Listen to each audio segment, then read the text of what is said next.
Whether it's time for a new ride or you're in the market for your first car, you're faced with a big decision. Should you buy a new car, a used car, or get a lease?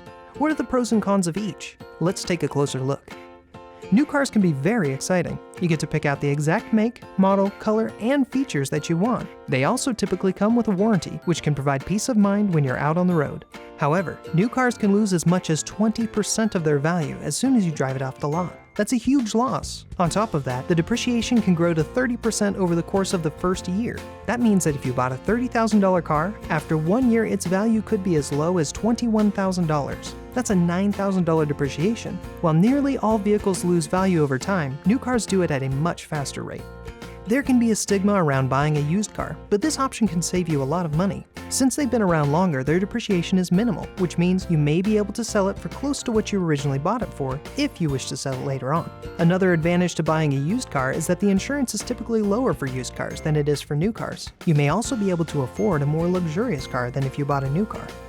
Used cars could have reliability issues in comparison to new cars. Since they've been around longer, you need to be on top of the regular maintenance to minimize the chances of vehicle failure. Also, keep in mind that if you buy a used luxury car, the parts and maintenance may cost more. There are many tools today that can help you shop for a used car. You can check the car's value online at Kelley Blue Book, as well as checking Carfax to make sure the car does not have a salvage title. Even if you are careful, you may get a car that has problems. It's always a good idea to have a used car checked out by a mechanic before purchasing it.